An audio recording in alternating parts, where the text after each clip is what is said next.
Hi, my name is Shira Rubinoff. I'm the Chief Strategy Officer for Herasoft. I'm here with the Herasoft video series, joined by Anthem Blanchard, CEO of Herasoft, and Philippe Humeau, CEO of CrowdSec. Thank you both for joining me here today. Thank you, Shira. Thank you. So today we're going to talk about a topic that is top of mind really for everybody. Every organization, it's in the news. Everybody has opinions about it. The government has opinions about it. People have opinions about the government's opinions about it. So we're going to dive right in. We're going to be talking about ransomware.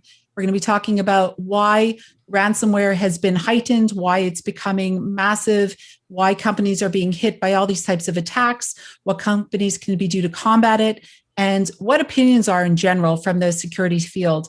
So Anthem, I'd love to turn to you to ask you, what is top of mind when it's coming to ransomware? What is your viewpoint on it? And why is it becoming so much of a problem today in our world? Yeah, well, thank you, Shira and Philippe, and appreciate the opportunity.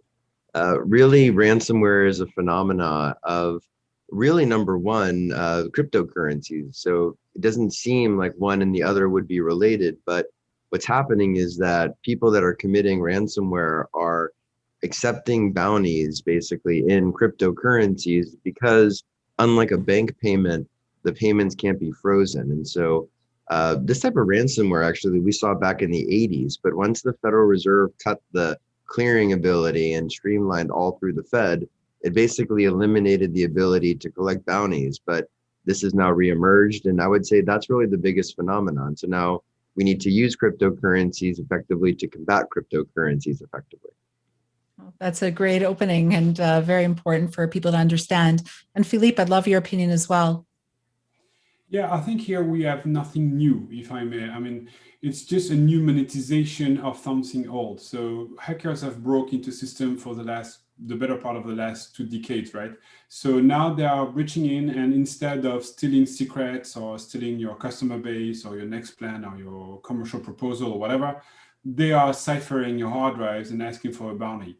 But the goal is different, the monetization is different, but the payload, the way they get in, is the exact same as it used to be. I mean, they're looking for weak passwords, for brute forcing access. They're looking to drive by download users to, to download to their station some compromised executables, or they send like PDF that are rigged or whatever. So the method for intruding are the same.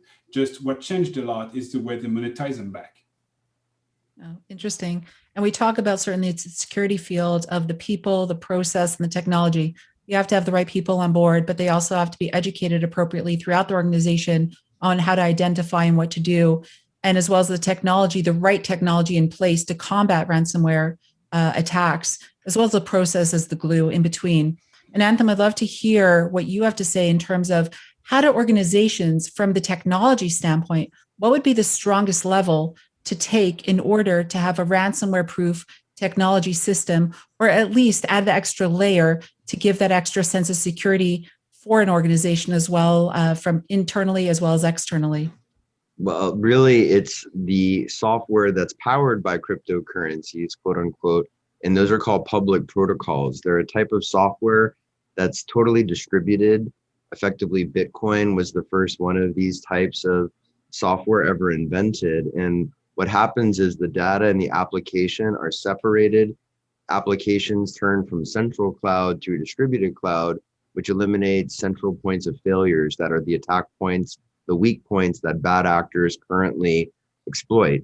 And by removing these central points of failure, ultimately, and having these keys or tokens, are really what these cryptocurrencies are to the software, it creates an economic barrier, and ultimately it eliminates these honeypots of vaults of data with mega influence and very, very compromisable, as we've seen in the last months, especially making international news. Well, certainly, it's becoming very prolific in the news today. And Philippe, you've quoted a number of things today. I saw on LinkedIn that you were feeling very passionate about around ransomware. I'd love you to share that with the audience as well. Yeah, well, I totally agree with you that about this glue, the process is the glue, the people first. I mean, I've been educating people and making trainings in a lot of companies, cyber trainings, when in my past company I was doing red team pen test. and also defensive training. And you would be amazed how efficient it is. I mean, people the next year would resist far more, and the third year they would be totally invincible, close to actually. And what worked a lot is about the fact that they felt involved themselves, because it was also protecting their own family, their own data, everything they had. So basically, now that our lives are constantly digital, whether we're at work or at home, if you give the people the ways to protect themselves at work, they also appreciate to do it at home. So meaning they would be deeply involved, really. And now about the softwares, obviously, you have to remedy, it's technical debt we're paying here, technical debt and cybersecurity debt. If you didn't do your job properly for the last decades or two, you would be paying the high price to a ransomware. That's all. I mean, if you invest properly, organize yourself, and start defending against what we pros are telling you forever to do, you will fight ransomware extremely effectively, right? I mean, Anthem is a way better person to discuss about this cryptocurrency issue around the ransomware, and I totally agree with him. But on a technical standpoint, on how to defend, do what's logical, what you were told to do for years and years already. Have a proper firewall, have a password policy, make sure you cannot be brute forced by having systems that prevent brute forcing, make sure that you have antiviruses up to date, make sure you are the latest patch update, and so on and so forth. The classical, there's nothing new here. It's just a new way of making money, but not a new way of breaching. Well, certainly that all falls in line with proper cyber hygiene within an organization, the training, the global awareness, the updated security and patching, or a zero trust type model of identity and how to identify and to gain data. And Anthem, we talk tremendously about data integrity. We talk about how do we decentralize the system so we don't have one central point of entree where a bad actor could come in and grab the data, utilize that data, take it down with a ransomware attack. I'd love if you would give a global understanding to the audience about why that is so important and what they can do from that perspective of the specific area and the cyber hygiene of an organization. Yeah, and I think really the issue is that all of our identity keys are held in central servers, and that's a major problem because really the data has been stolen and resold for a long time, and it's only really been the last 6 or 7 years that some of those same actors basically went from selling stolen data to basically compromising entire systems because they had the same access. And so by having private keys and really we call it cryptography, public-private key exchange, having the keys on the client side, being able to distribute the server ultimately and eliminate the tie of the data and the application together. In addition to best practices, what that does is even if someone does get compromised, it doesn't compromise the entire database. It doesn't compromise the entire cloud. It just compromises that one user's intranet, which is unfortunate for that user, but it prevents systemic issues like what we're seeing, with JBS or Colonial Pipeline or Federal Reserve going down or Fastly not being able to keep up. I mean, it is what it is. It's just the fault of centralized systems. They can only take us so far in terms of quality of service. And I think we're at that point. Sure. And Philippe, you also talk about the sharing of information to be better, stronger, and not be in our own little silo and trying to combat it ourselves. Can you talk to that point of that proper cyber positioning when it comes to ransomware as well? Sure, I'll be bouncing quickly about what Anthem said because it's really important. Yes, please. It's what we call lateral move, right? So when someone breaches in, if you prevent him or her from going laterally to other services, other servers, other part of your network, you basically are a harder target. And it's really, really important to prevent those lateral moves. And what Anthem just said is really a way of preventing this. So back to the distributed security or getting together to make the internet a safer place, we totally see the future as being a collaborative security effort, meaning if people are seeing, for example, scans of soundbar shares of terminal server access point or SSH or VPN or whatever, those IPs, if they are reported, we can ban them globally over the internet as much as we can. And that is going to slow down a lot, tremendously, the effort of the hackers. So basically hindering their scanning capacities and detecting what's weak is already the first point where we can act quickly. And this is what we are offering partly, as you know, but I would highly advise anyone to use those IP addresses, ban them, just ban them. If someone is scanning for SSH, TSC, Samba access, VPN, whatever, ban them. They have no reason of coming to your premises, and they are probably trying to breach in and cipher everything and then share them. Use your software to share them with the community so that everyone gets protected against those pests. Well, I think you both certainly highlighted very valid points and very important points for our audience to get their heads around. And I think that we see with the ebb and flow when organizations are moving in the security world with the layering of technology. And a lot of organizations, I would say all organizations, they'll have certain security protocols set up within the organizations. And they're saying to themselves, so how do we add that extra layer? What do we do? We're not going to pull it out and restructure and redo.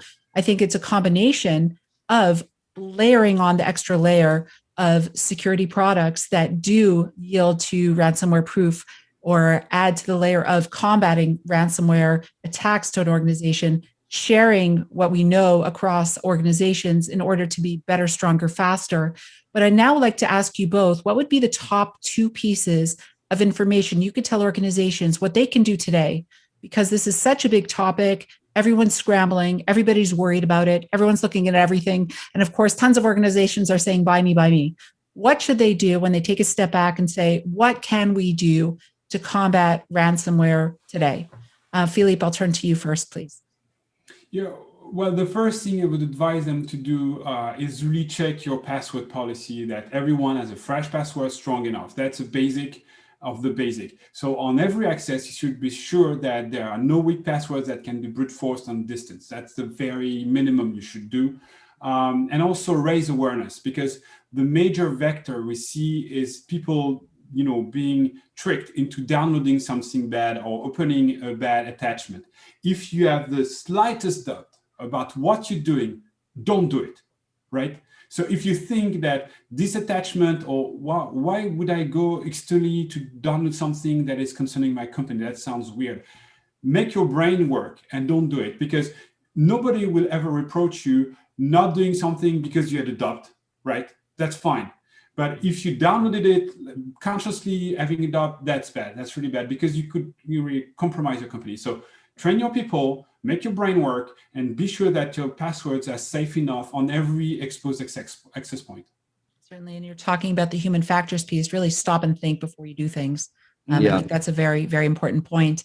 And Anthem, I'd love to end this with you and your perspective, what you would feel the audience should do, top two things that could add to what Philippe has already shared. Well, definitely, verify and not trust. And I would add to the email policy, along with the usual things like write it down, assume every single one of your passwords is already compromised. So use unique passwords in case it's already been stolen, and really remove two-form authentication from any of your text SMS, because the cell carrier is a weak point unless you're using like a Google fee, or any kind of authenticator type app. I would really suggest there. And of course, start really thinking about adding even basic redundancies, basic backups, basic system logs.